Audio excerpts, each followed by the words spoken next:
to keep this moment for the rest of my life, but I know there'll always be a little toil and strife. What a beautiful day, such a beautiful day.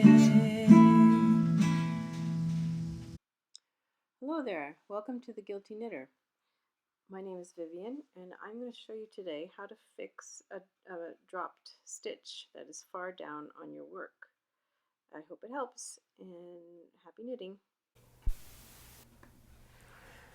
Hi, so I'm going to show you how to rescue a dropped stitch from pretty far down on your work.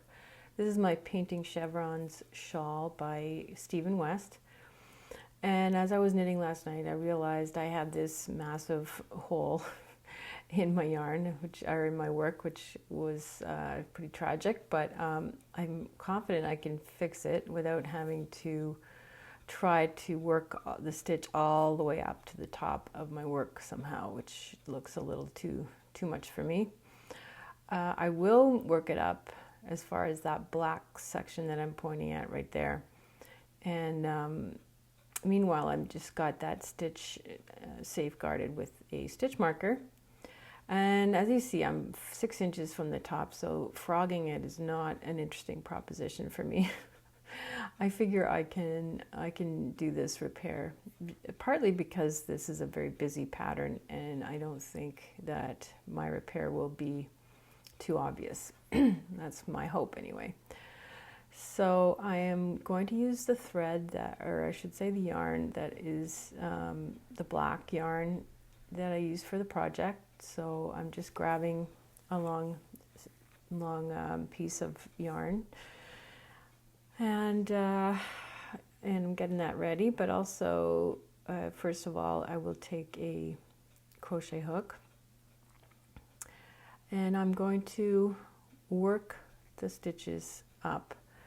Work that lost stitch, that loose stitch, up through those cross threads. I don't remember what you call those threads that should have stitches on them but don't.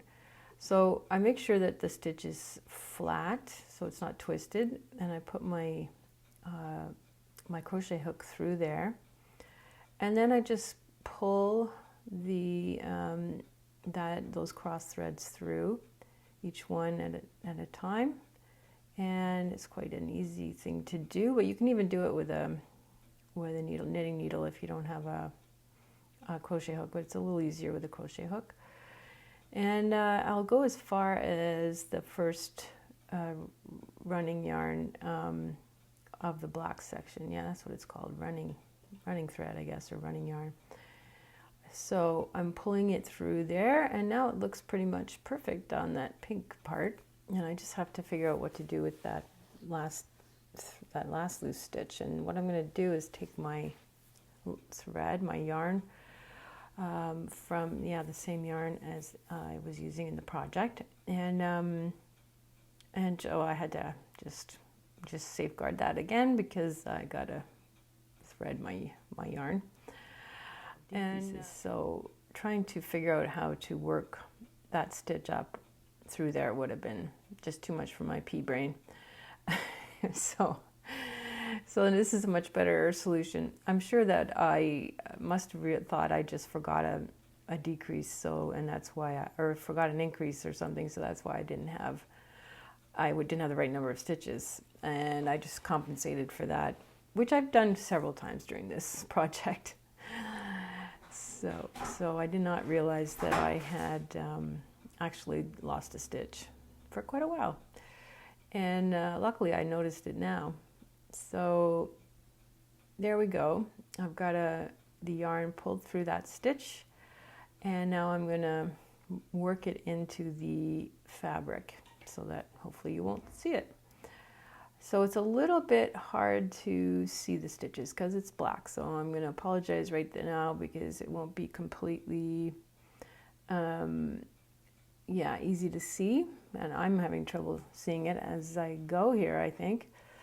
And so I'm just kind of follow the yarn, the stitches that are already in place as well as I can. And so there's, like, you call these you know, I'm actually working it in as though I was on the reverse stockinette. Like if you were on the back of a piece of stockinette fabric, that's what that section would look like. I just want to interrupt here to clarify that the black sections are actually worked in garter stitch, but in terms of weaving in ends, it works very much the same as on the back of a stockinette fabric. Garter stitch would be knitting every row. That's what that section looks like. So if you were just doing this on a piece of plain stockinette, you would do it on the back, and you would just follow the threads, the stitches you've already made, up and through. If you see, you'll see I'm pulling that through that one, and then you can see that there's like a little frown kind of thing there, and then I'm going around the frown and down through that smile, and then up around that smile there and through it again. So sorry about going outside the camera there for a second. There we go, I got it back into the picture. So yeah, just follow the frowns and smiles, and if you go on YouTube, you'll certainly be able to find a specific video for weaving in your ends, because this is basically what I'm doing.